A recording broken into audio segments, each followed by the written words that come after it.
Hello, everyone, and welcome back to episode 6 of the Drew Kennington Show, coming to you live from the always great, the always wonderful Indianapolis, Indiana. To start today's show off, I do want to let you guys know that once again, I am on dog dad duty. So, again, if you hear a dog bark, you hear a dog playing, um, let her be. She's a dog. Um, got a lot of politics to talk about today, if I'm being completely honest. A lot's happened this week in the political sphere, and there's just some things that, I feel like we need to cover. So, instead of just beating around the bush, say we go ahead and jump right into it. I want to get started with this whole Team USA hockey situation. Um, to be completely frank, completely honest, I didn't know that this was that big of a deal. I didn't know that y'all cared that much, to be frankly honest with you. This happened before I recorded last Monday's episode. So I recorded, I don't know, like probably 2 o'clock Sunday. This happened at like 8 a.m. Sunday. No clue. I had no idea what was going on. I didn't know this was a thing. I didn't know that we rode for hockey that hard here in the big USA. And honestly, this may sound conceited, but it may also sound very American of me. I kind of just thought we had that shit on lock. Like I thought we were just kind of the hockey people. And I know that obviously not. There's Norway, Finland, Canada that really be riding hard for hockey, but like we have the biggest professional hockey league in the world. So I kind of just thought that we were good at that and we were, expected to succeed in that. So when I got the notification that we won gold, I was like, yeah, they fucking better have. Like, we're fucking America, bro. Come on now. It was just kind of like, yeah, like that's what we're supposed to do. We're America. We go to Olympics and we win the team sports. That's just what we do. Apparently not. Apparently that's hockey's game. And apparently we beat them. But that's not the real big story here. That's not the storyline that has kept this in the media cycle for what has now been a week. Like, we're still talking about this. There's still stuff about this. And it all has to do with the celebration and the aftermath from the game. So it all started when good old Kash Patel, the FBI's very own, goes into the men's locker room celebrating, cracking some beers, blah, blah, blah. That was kind of the first weird thing that happened. And when I first saw this, when I first saw the video of Kash Patel in the locker room with the men's hockey team, can I be honest? Is this a safe space? Can I be honest? I thought it kind of went hard. I think he's lame. I think he's a dweeb. But I thought it went hard because, like, bro's just pulling up and he's just cracking brews with the boys. Like, that's kind of tough. That's kind of tough. It sucks that it had to be him, but still tough, in my opinion, in my professional opinion. Still tough. And then, the more I thought and sat on it and chewed on it, I was like, yeah, he kind of sucks. So, although he did do something kind of hashtag hard, I don't fuck with him. And then there was the whole phone call situation, which, again, like that's the thing about this whole thing that really frustrates me is this could have been so cool. This could have been such a cool American moment. You just beat Canada in their game. You just won the gold medal. The director of the FBI is cracking beers, throwing down with you, and you get a call from the United States president congratulating you. You're on the phone with the president, bro. You just won a gold for United States in hockey, and you're on the phone with the president. This is supposed to be so sick. But like we had the lamest people ever to be a part of this, and it just ruined the entire moment. Kash Patel, dweeb. Donald Trump, lame. like It's like, bro, like, why did you? Okay, then ugh. It was the whole joke with the women's hockey team, and I get it. Well, I don't get it. I guess what I'm trying to say is, I feel like he. I don't think he meant. I don't want to be the one to go to bat for Donald Trump here, but I don't think he really meant it like that. I don't think he was trying to be a dick. I think he was just trying to be funny and be like, yeah, well, I got to invite the women or they're going to impeach me. And it was like a hee hee ha ha moment. Didn't land well. Doesn't look good in the greater media cycle. But in the moment, do I think it was this massive attack on women that they have kind of framed it out to be? Personally, no. You know, you can obviously disagree with that, but that's kind of how I feel on that whole joke situation. And if we could have just like left it at that, we could have just been like, okay, well, that was weird.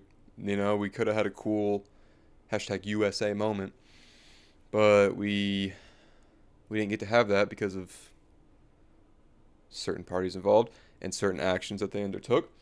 But, it is what it is. We move on. But no, we don't move on, because then afterwards they come out and first they post a Donald Trump hockey video with his AI face on a hockey player just in a suit, by the way, not even in a hockey uniform. Bro was in a suit, just beating hockey players and like scrapping with them and scoring goals.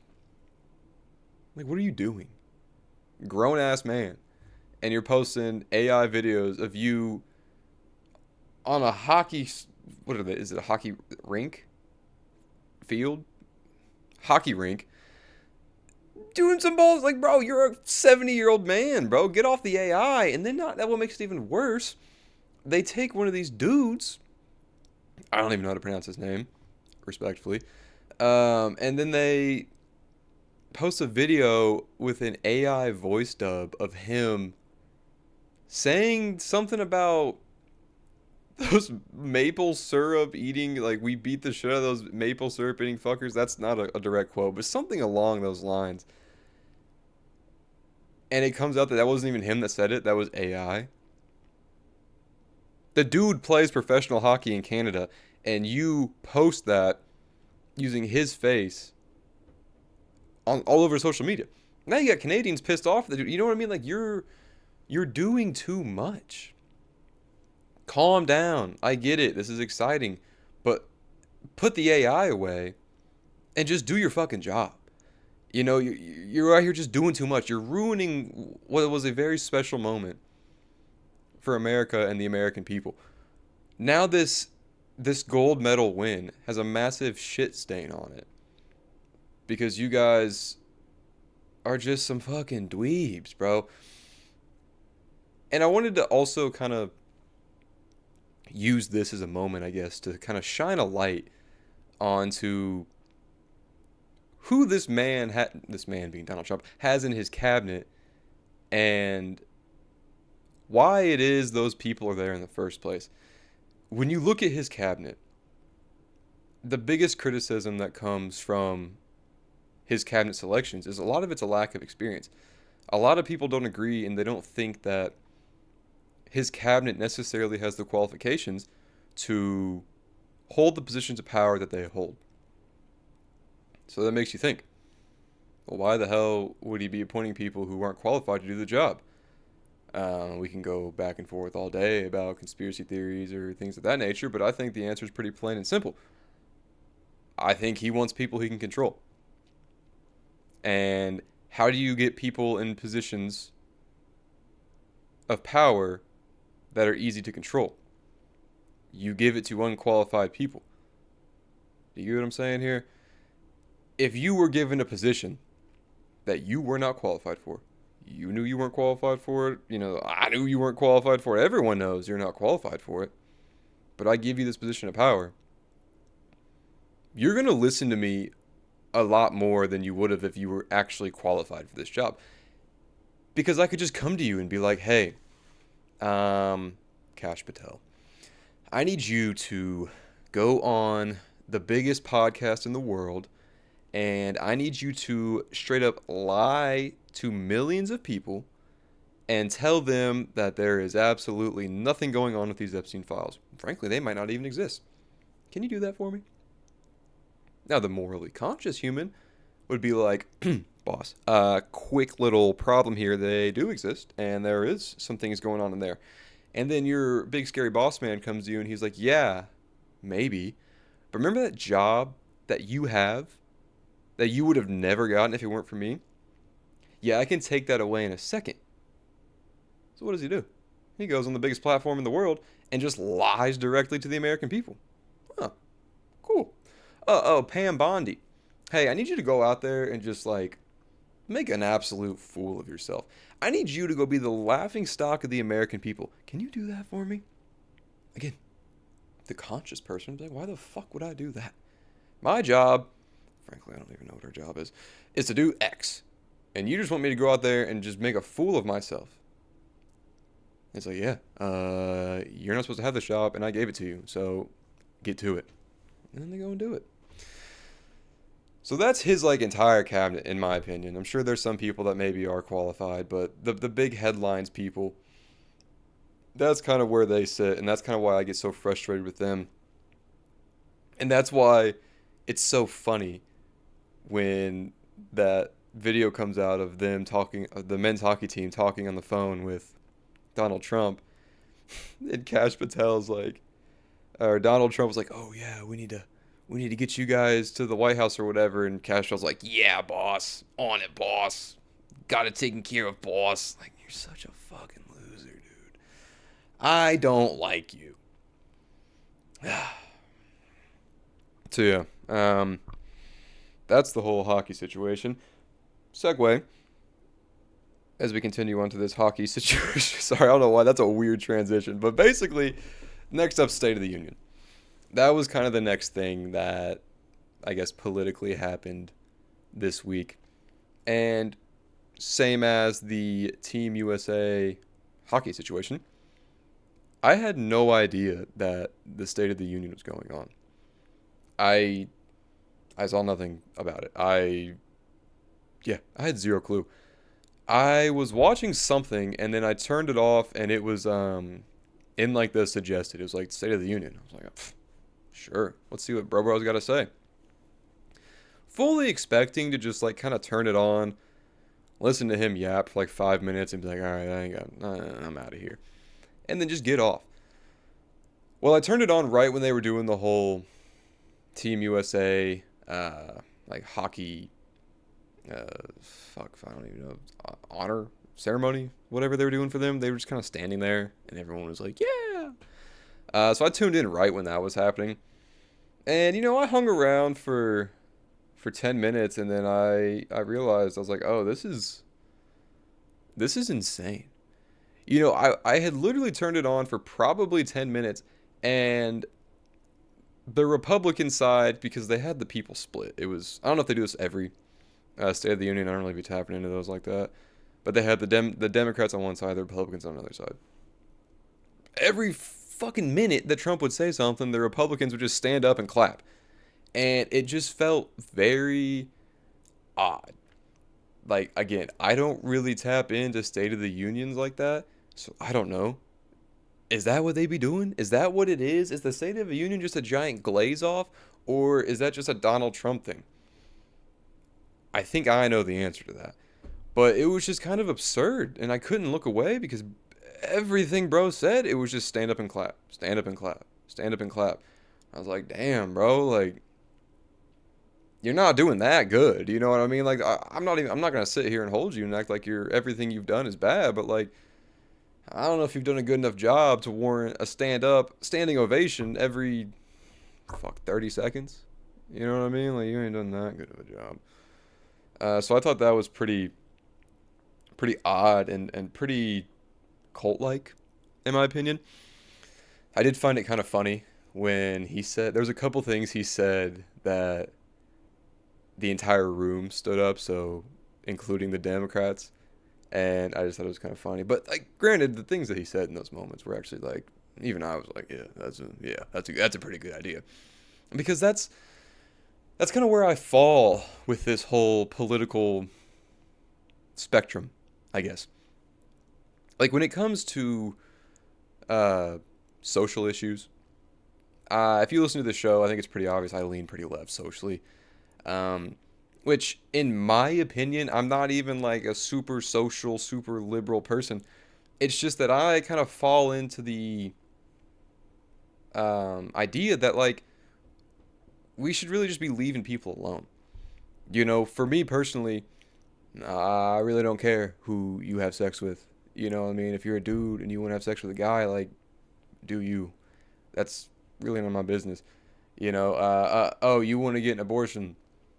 Uh, Not really my business. You know, if you want to go do that, go do it. Who am I to say you shouldn't be able to do that? Um, Even like when it comes like to the whole trans situation, frankly, I don't understand it. I can't really wrap my head around it. But then at the same time, it's like if you're an adult, like who am I to really say what hormones you take and what you do with your genitals? I mean, I know there's like the gray area of like misgendering and stuff, but like that's something else. But like for the idea of it, I'm just kind of like I don't care. I don't care. Really don't care. And that's just kind of the philosophy I roll with when it comes to social issues. And I feel like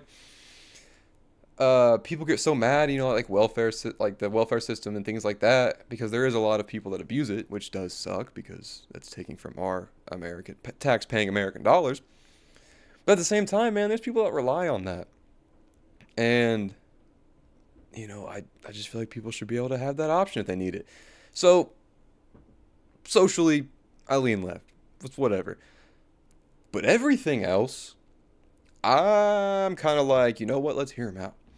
So my biggest gripes with Trump are his social views. I feel like he lacks empathy in that regard, and it frustrates. And I feel like that's it's kind of the Republican Party in general, and it kind of frustrates me sometimes because it's like you guys are so good economically.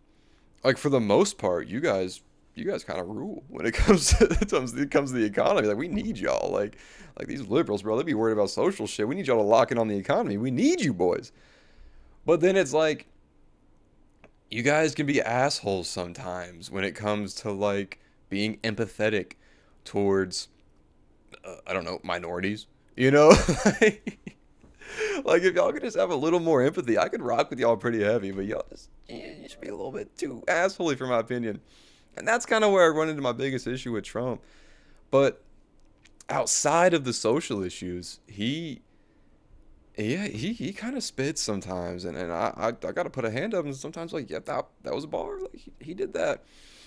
Like the whole reason we even got on this tangent is 'cause I was talking about Democrats standing up, clapping for him, and what made them stand up was the two things I noticed was one, he said that he's gonna pass a law or whatever saying that um, AI like data centers need to start building their own power plants or building their own power systems, stating the U.S. grid cannot handle the load that these AI data centers are putting on the U.S. grid. And I was watching that and I was like, yeah, bar, yep, let's do that. That's a good one. And then he stated that they were going to pass laws in place that no longer allows corporations to buy single-family homes. Again, hey, bar, that's a good one. Hey, good job. Yep, let's keep it going. So those were the things that the Dems were standing for. That I was like, yeah, if we can pull that off, I'm in. I'm cool on that. You'll get a thumbs up from me for that. Uh, but again, you never really know with these politicians. They say one thing, and then sometimes they don't do it. Or even glaringly perfect example, Donald Trump on his campaign trail. Hey, a lot of illegal immigrants in this country. A lot of them are committing crimes. Some of them are felons from other countries. Maybe we shouldn't have felons from other countries being in the United States of America. Like everyone's kind of like, yeah. Hey, I think we should probably get those people out of here. I think we should do that. And then the execution of that is just abysmal. It's just absolute tomfoolery. Like, we're in the I don't need to harp on the whole ICE shit. Y'all already know about that. But like, yeah, they're just fucking doing some bullshit. And it's like, man, the idea was there, but you guys just fumbled that. So the ideas are there. Let's hope they don't fumble it. Another thing that was brought up during the State of the Union that, again, put a hand up. You kind of did good on that one, Mr. DJT. The no tax on tips or overtime. To be honest, I didn't know that ever got put into effect. I wow, had kind of heard about it leading up to the election, but I didn't really hear much about it afterwards. I mean, like I said, I don't work in the service industry anymore, so it doesn't necessarily affect me. But I was hanging out with one of my friends this week, and he works in the service industry doing like serving and stuff. Works in the service industry doing serving and stuff. Great one, great podcasting. But he said to me that yeah, that those policies actually helped him a lot on his taxes, and he was surprised at just the amount of money he got back in taxes this year. So, shout out DJT in that regard. A couple of the things I wanted to talk about from the State of the Union. So I got notes here I'm looking at.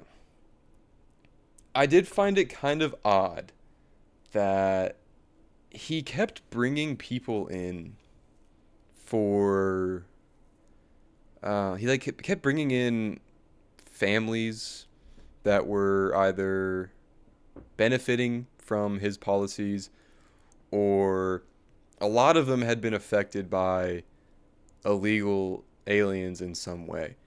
And on the surface, it seemed like, I guess, a good thing, like, wow, look at this. Our president is bringing Americans to the State of the Union who have been wronged by these filthy liberals, allowing all these immigrants to come into this country. And we're going to highlight them here and let them know that we're thinking about them and that we love them. On the surface, it seems like a good idea. But when he was up there, he was like brutally like describing these brutal murders of what these illegal aliens had done to these American citizens, these wives, these children, these people's families. And they just had the camera just sitting on these family members. Like the one I remember in particular, they were talking about how an illegal alien, I don't know why I keep saying that. I don't know, whatever. A person who was not supposed, whatever. Somebody broke into someone's house, and they were an illegal immigrant, and he's just sitting there talking about how they, like, just, for lack of a better term, just stabbed the fuck out of this teenage girl. And they're just sitting there, like, with the camera just zoomed in on this girl's family as he's like, and they just stabbed and stabbed and stabbed, and then they pulled it out. And then they stabbed again. And I'm like, bro, like, damn, read the room. And then they just have him stand up, and they're like, oh, you're so brave. Thank you for being here. It's like, nah, like, that feels way weird to me. Like, again, on the surface, that seems like, oh, okay, cool. He's trying to honor these people. But for me personally, I look at that as like, you're just using these families to try to justify your mishandling of the ICE situation. That's how I look at it. You fucked up. You know that this whole ICE situation has gotten out of hand. So what you're trying to do is save face and be like, well, it might be justified because these horrible immigrants, they've taken out American citizens, they've murdered the kids, they've eaten the dogs. And it's like, nah, that shit don't work no more, bro. Like, you kind of fucked that one up. I think you need to put a hand up, tap the chest, and say, that's on me. But, we're never going to get that. So, something else he kept doing that was really, really frustrating to me is he kept pushing us versus them narratives. And that gets me so fired up, bro. I hate when politicians push, like, an us versus them agenda. It's like, it's clear what you're trying to do. You're trying to divide the American people. And that's what's wrong with America is we're all on our own sides and our own teams because these politicians are like these guys are the devil, blah blah blah. We've already touched on that in this show, so we don't need to get back into it. But he kind of kept pushing those narratives up there, and it was pretty frustrating.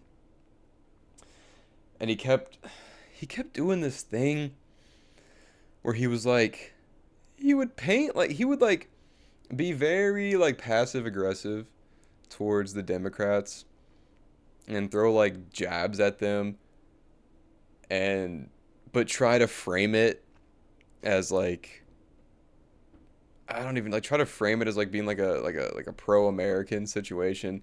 I don't have an example off the top of my head, but he kind of just kept being like throwing passive aggressive jabs, but then like trying to spin it to be like if you don't believe it, you're not American. And then when the Democrats didn't stand up, he'd be like, "Well, why aren't they standing? Well, well, why aren't they standing up? They must love Somali fraud in Minnesota." It's like, what are you doing, bro? You're the president of the United States and you're acting like a child, bro. My 4-year-old nephew's more mature than you. So that shit got me fired up. So yeah, he did some he said some good stuff, but the most of it was pretty annoying. He took a jab at Nancy Pelosi, which I thought was actually pretty funny. That was another one of the things that the Democrats actually stood up for was he said like no more insider trading within Congress, which that's another one that it's kind of like, yeah, I think we all agree, but how are you going to pull that one off? That's kind of the big question because don't you got to get these bills, these laws to go through Congress to get them put into effect? And obviously Nancy Pelosi, I think Elizabeth Warren were like the two big ones, but like I'm sure all Congress members have dabbled in it a little bit. You think they're just going to give up, that power? I don't know. Maybe I'm wrong. Maybe I'm being a hater. So we'll see on that one. And yeah, that was the State of the Union. I only watched for about an hour and 10-ish minutes because I thought it was supposed to end at 10:30. And 10:40, he was still going strong. So I turned it off because I had to go to bed. Yeah, I I don't know. I guess I'm glad I watched it. Whatever. But now on to the big topic, the thing on everyone's minds, Iran, the Iran situation. Yes. So yesterday morning, I wake up. It's a beautiful, beautiful Saturday. Sun shining through the blinds. I'm like, today's gonna be a great day. Roll over. I see my fiance laying there. She's awake. She looks at me and she goes, "Trump bombed Iran." It's like, fuck. I was like, bro, are you kidding me? Because I had heard rumblings. There was like rumors and conspiracies going around before he even moved all the troops over to Iran that this latest dump of Epstein files was, or Israel had a hand in it, and they were going to keep releasing files and keep blackmailing Trump unless he did their bidding and invaded Iran. And I chalked it up as liberal conspiracy. I was like, that's woke propaganda. I'm not buying into that. Should have bought into it because that seems to be exactly what's happening. Yeah, and it's just kind of frustrating because your whole thing, broski, was that you weren't going to be doing any wars. That was like your whole thing. You were like, oh, day one, I'm ending the Russia-Ukraine beef. Oh, I'm ending all Israel-Gaza conflict. Day one, DJT's putting an end to it. We're not going to get any senseless wars. Oh, the fucking liberals did all this. Brother, you're a year in and you've already bombed Iran once. And now you're like damn near launching, I don't know what you're doing, but are we invading? Are we attacking? What are we doing here? Are we at war? I thought you were the peace people. I thought you and JD Vance were going to bring world peace. And it's just so frustrating because it's under the guise of just Israel's bullshit, bro. Israel's been harping about weapons of mass destruction in Iran for 20 years. They keep pushing this narrative that Iran has these weapons of mass destruction and that we need to get them out of there.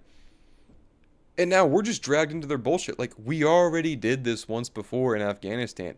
We've already did this. And now we're just doing it again? Under what pretense? What's the reasoning behind it this time? Oh, the same reasoning that we got into the last 11-year conflict with a Middle Eastern country. Oh yeah, that ended so well. Yeah. A bunch of American people definitely came out okay from that one. Yeah, they didn't die. They didn't get their limbs blown off by IEDs. No, bro, because we were over there fighting to protect America, not to try to instill a democratic government and take their fucking oil or whatever the hell we were doing over there. No, none of that. They had big scary weapons, and we had to go send a bunch of young Americans over there to die because they had big scary weapons. You understand, right? And that's the same shit that's happening again. They're like, ooh, scary Muslim country. They might have big scary weapons. Hey, you 18-year-old American, how about you go fucking die in the Middle East because we think they might have scary weapons? What? And that's not even the shitty thing. It's like that's just the lie they're telling you. You really think that's why we're over there? You really think we give any fucks about weapons of mass destruction in Iran? Didn't we literally just drop whatever those bunker bombs were on their uranium program? And Trump went on his whole tirade, stroking himself off, being like, we destroyed the uranium program. They're set back millions a year. Whatever the fuck he was trying to be on. Okay, cool. I thought you knocked that out. So why are we back? Why are we back? Are we literally just doing Afghanistan 2.0 and you're trying to sell it to the American people like it's not that? Like, do they think we're genuinely that stupid? Or is it true? Does Israel have blackmail on you and now you have to do their bidding? Because we've stated here on the show before, the way you've been moving with them is super weird. Something's going on there. So I don't know, man. It's just frustrating because now people, not even just American citizens, but innocent civilians in this Middle Eastern country are going to die because two old ass dudes decided, I don't know, they fucking want oil or something or whatever it is they want. Control, political, religious, whatever the fuck, in this Middle Eastern region. Because frankly, I feel like that has more to do with it. I was listening to a podcast. This was a while ago. This was like probably 6 months ago.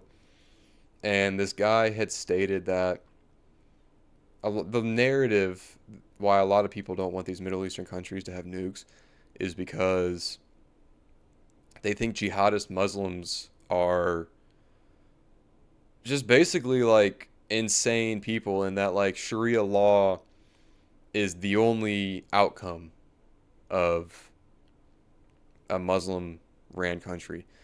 And their whole thing is that like jihadist Muslims are like super insane and super unstable and that they're putting nukes in their hands wouldn't be a good idea and that they'd want to attack Western civilizations. And I guess I could understand that argument, but then I would put a hand up and say, okay, well, why do they want to attack Western civilizations? I don't know, maybe because we keep fucking with them. Maybe because we keep intervening in their conflicts and we keep going in and killing their leaders and trying to instill leaders that will basically bend over and do whatever we want for them. You know what I mean? Like, I feel like if I were a person and this large, like, worldwide bully just kind of kept poking me all the time and picking on me, I feel like eventually I'd start to fucking hate that person. And eventually I'd want to, like, do bad things.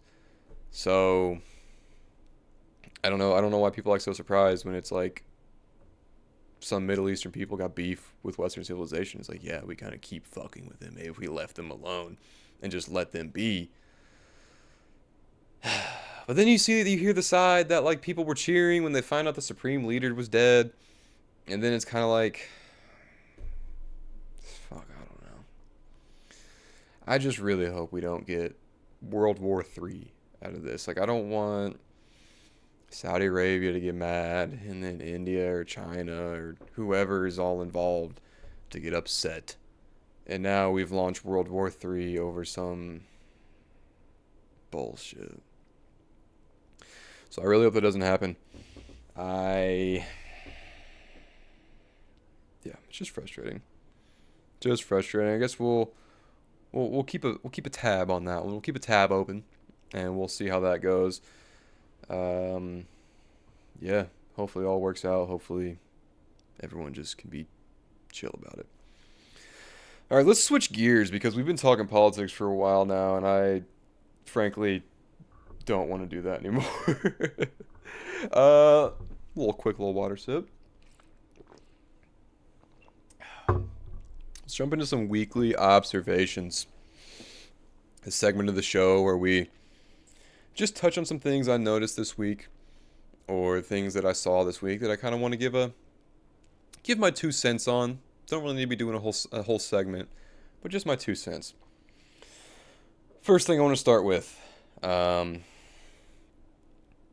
Anthony Richardson saga is over in Indianapolis, and it's a damn shame.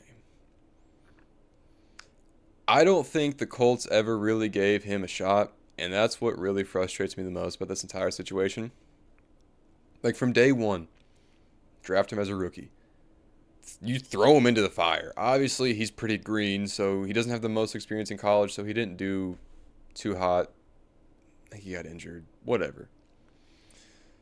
Year 2, again, you roll him out there, but whole time you got, like, Joe Flacco right behind him that you're like, oh, we're going to start him. Oh, we're going to do this. So basically he's out there and he's knowing that, like, every time he messes up, he's getting benched. So it was this whole, like, it's basically a toxic relationship. It was this whole, like, will they, won't they thing with Anthony Richardson. And then, he gets hurt again. And then he does the whole head tap thing. And Joe Flacco takes over. Year 3, bring in Danny Dimes. Fucking Danny Dimes. The Daniel Jones thing, I think, is going to go down to haunt the Indianapolis Colts for a long time. We brought in Daniel Jones to compete with Anthony Richardson, and he did well. We won. We were 7-1 through the first 8 games, and then we go all in, get the Sauce Gardner trade, and the entire season falls apart. Daniel Jones tears his Achilles, and that's that. So now we're just kind of in a really bad spot. Like, I don't know if we're bringing back Daniel Jones or not. Even if we are, he's not going to be able to play till midseason. Anthony Richardson is gone. I mean, he's not gone yet, but he's basically just told him we gave up on him. So what are you going to do? Roll Riley Leonard out there for the first 8 weeks of the season? We're going to be 0-8, respectfully. We're going to be 0-8. I am a Notre Dame fan. I like Riley Leonard. I also understand bro cannot throw the football. So who are you going to roll out there for 8 weeks? What are you going to try and go get Kirk Cousins? So we're just doing the old man thing again. We're doing the plug and play thing again, where we take a guy who's old and washed up and we try to throw him onto our team to give him some new life. Okay, yeah, cool. How about we draft a QB in the draft? Oh, wait, we don't have a first-round pick. We're going to take a swing with our second-round pick on a QB. Like, it's so frustrating being a Colts fan because ever since Andrew Luck left, they just cannot seem to figure out what to do with the quarterback room. And it's just mind-blowing to me that they just continue to make the wrong decision. It's just every time we think, like, oh, okay, maybe this is our guy. It's not. You bring in Carson Wentz, who respectfully brought us to, 9-8, and then he lost that game to Jacksonville, which, fair. Get him off the team. You bring in, was Phillip Rivers before, whatever, Matt Ryan, Phillip Rivers, Jacoby Brissett, Gardner, you know what I mean? You just keep bringing in guys and being like, well, maybe this will be the one. And then they're not. And then we bring one guy in on a 1-year deal who played pretty well for 8 games, and we go all in, and it blows up in our face immediately. At what point do you just blow the whole team up? At what point do we just dust our hands, sell the team for parts, and try again? Because right now we're not in a good spot. We're not a contender. Even if you bring in, I don't even know who you could bring. I don't know who you could bring in at quarterback that would even make us competitive. So it's like there's really no one out there that's going to make us competitive. And even if we did have a solid QB, we're not Super Bowl contenders. You know what I mean? You could be like, well, we were 7-1 through the first 8 weeks, bro. We played a Weenie Hut Jr. schedule. Weenie Hut Jr. There was 2 wins during that 8-game stretch that were actually like, okay, it's a solid win. It was the Chargers and the Broncos. Broncos, the only reason we won is because they got a bullshit leverage call. We can call it bullshit, but you know what I mean. It was kind of a crazy. Whatever. And then the other one was against the Chargers, which, respectfully, that was a pretty good win. That was about it. The other ones were all like below 500 teams that just were not good. So it's like you're saying we're a contender because we beat 7 teams that we should have beat, or 5 teams, I guess. You know what I mean? Like, that wasn't a necessarily good sample size to go all in.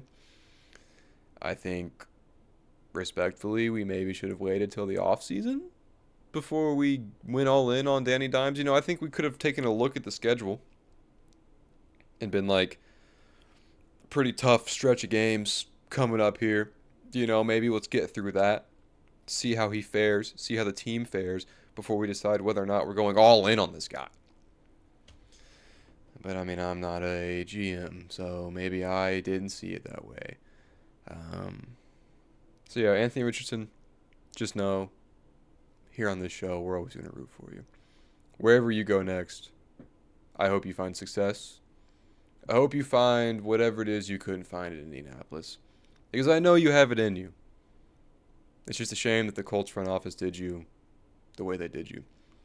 So, best of luck, my friend. Next up on the list, can we talk about Colin Kneppel for a second? That white boy is moving different. If you don't know who Colin Kneppel is, he is a rookie for the Charlotte Hornets who is just an absolute 3-point demon. I was at the Pacers-Hornets game on Thursday of this past week, which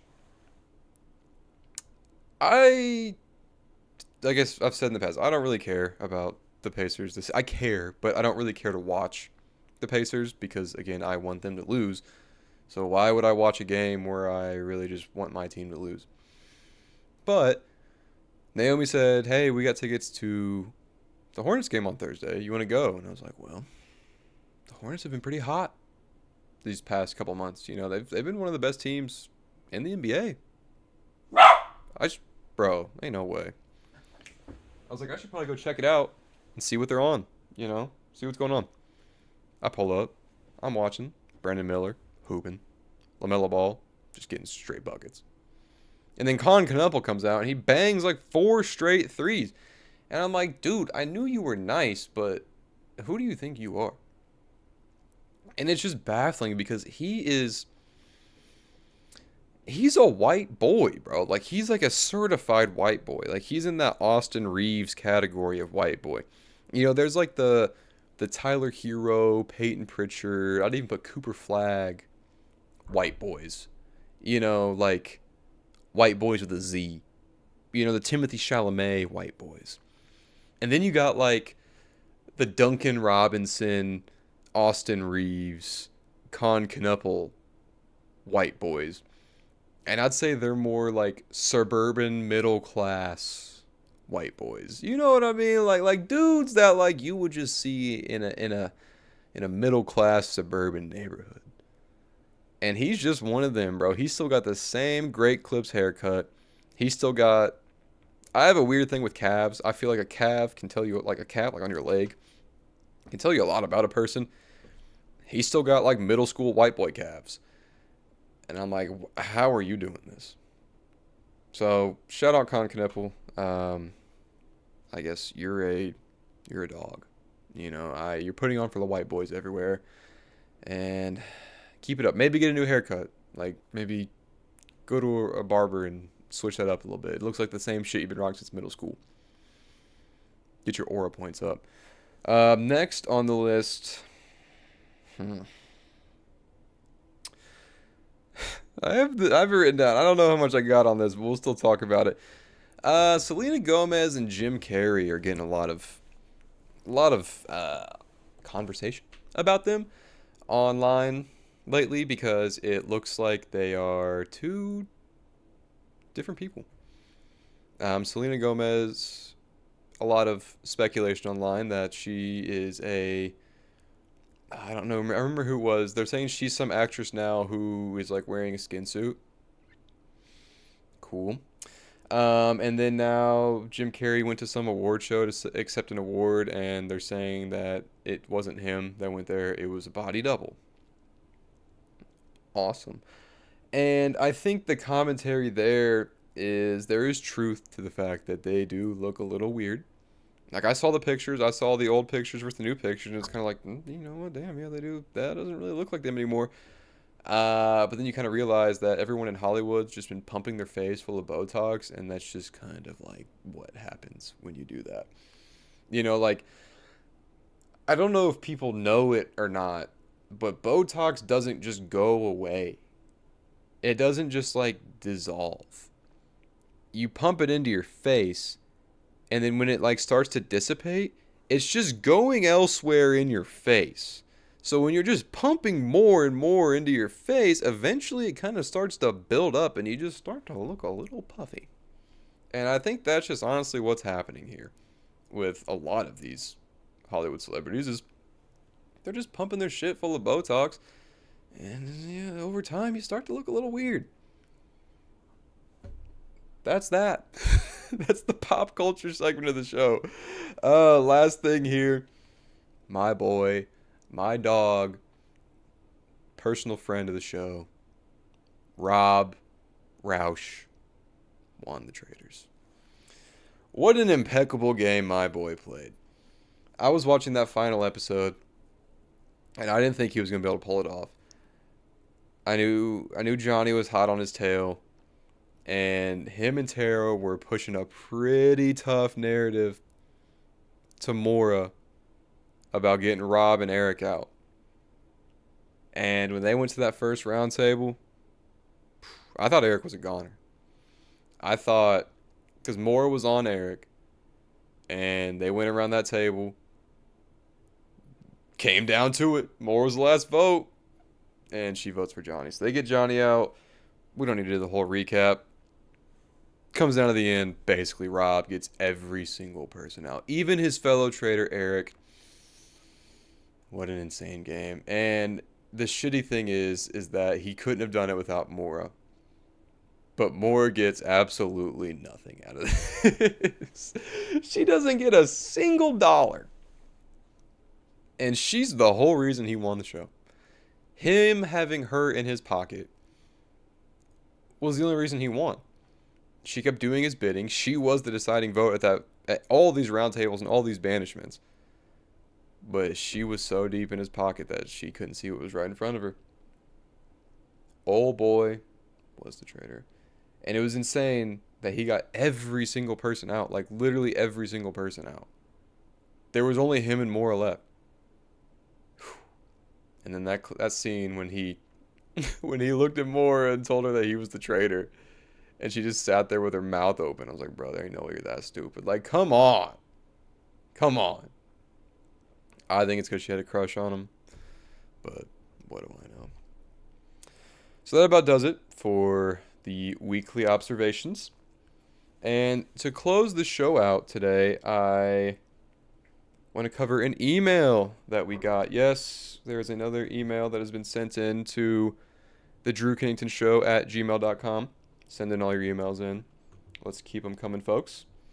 This one comes in from, again, personal friend of the show, Lauren. Actually, a super OG of the show. When I was still trying to figure out the whole Spotify uploading situation, I had uploaded one of my unofficial episodes to Spotify. And it was up for like a week or two. And no one knew about it except Naomi. And somehow, some way, her and Lauren were talking because they're coworkers. And she mentioned it, and Lauren's like, "Oh, Drew has a podcast. Let me check it out." So she listened to technically the first ever released episode. Her and Naomi were the only two. So shout out Lauren. Thanks for the email. Let's dive into it. So the subject line here says non-hate email and questions. Appreciate the non-hate.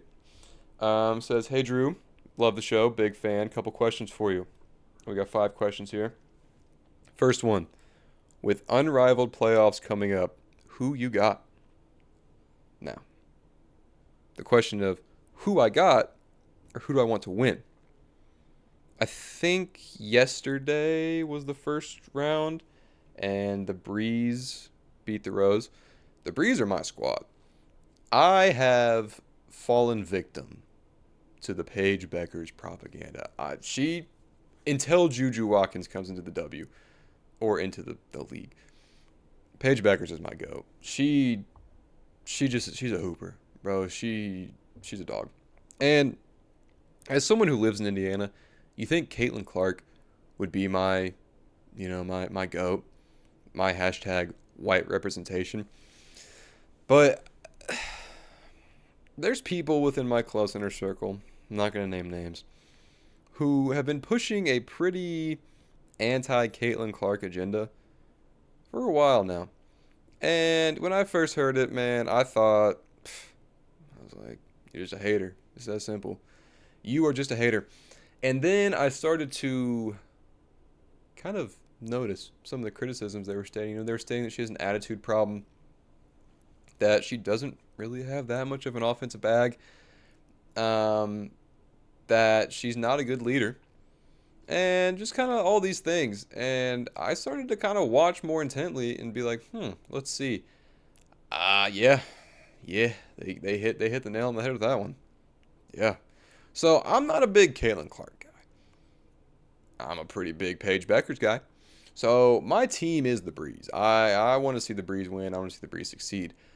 Do I think the Breeze are going to win? No. Respectfully, no. I think the Phantom are just too good. I think it's the Phantom's championship to lose, if I'm being frankly honest with you. So, who do I want? Breeze. Who do I think? Phantom. Next question. Who are my top 3 favorite WNBA players, and who would you give them as their NBA comparison? So I just stated Paige Beckers, and I feel like a pretty obvious comparison there is Kyrie. My second favorite WNBA player,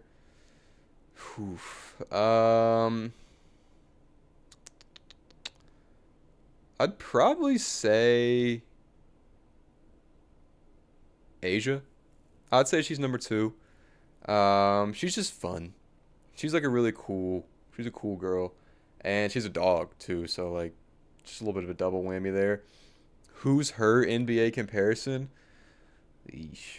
I'm gonna look like a casual here who's Asia Wilson's NBA comparison? Can I say Bam Adebayo? I'm gonna say Bam Adebayo because why not? Asia Wilson's NBA comp is Bam Adebayo. My third favorite WNBA player. Courtney Williams. Definitely Courtney Williams. Who's her NBA comp? I have no clue. Courtney Williams NBA comp. Think, Drew. Think. I have no idea. Why is Peyton Pritchard coming to mind? Should we just go with that? Sure. Courtney Williams, Peyton Pritchard, NBA comp. I do have an honorable mention. Not for favorite WNBA players, but frankly, I misread that question. I thought it was just 3 WNBA players and their NBA comp. So, I had thought Chelsea Gray. She's not necessarily my favorite W player, but she's cool. I was like, I think her NBA comp's Tyrese. I feel like they both have really high basketball IQ. They're both really good at passing, and they both can shoot the three really well. So that's who I was going to say for that. And then the other one I was going to say was Sophie Cunningham. I was going to say her NBA comp is Grayson Allen, just because they're both white and annoying. So that was question 2. Question 3 here. What are your thoughts on Olympic/pro teams turning down visits to the White House? In parentheses, I support it personally. Yeah, I don't really mind it, to be honest. I mean, like I said, that's our whole thing. This is a democracy, you know. So I mean, if you don't really want to go to the White House, if you don't support whoever's in there, you don't really have to go. It's an invitation. You know, it's not like, oh, you win the championship, you have to go to the White House. I mean, it's an invitation. If you don't really rock with the guy, you don't got to go. So I don't really have no beef with it. I can understand why people do, because it seems like the only time people don't go is when there's a Republican in office. So Republicans probably just get a little butthurt about that. But I don't know, maybe don't be mean to people, and maybe they'll want to come and hang out with you. And then the last 2 questions we already kind of covered. It was, what are your thoughts on U.S. men's hockey post-game extravaganza? And then number 5 is, what are your 23 favorite things about Naomi, and are you excited to marry her? Listen, Lauren, that is not that kind of show. We are not going to be doing all that. I'm just kidding. Obviously, I love my fiance. But yeah, that's about all I got to cover in today's episode. I think we've touched all of our bases here. I frankly don't have really anything introspective to end today's show with. Yeah, I guess I just, with all this political stuff going on, that's kind of where my mind was more at this week in terms of like what I wanted to cover on the show.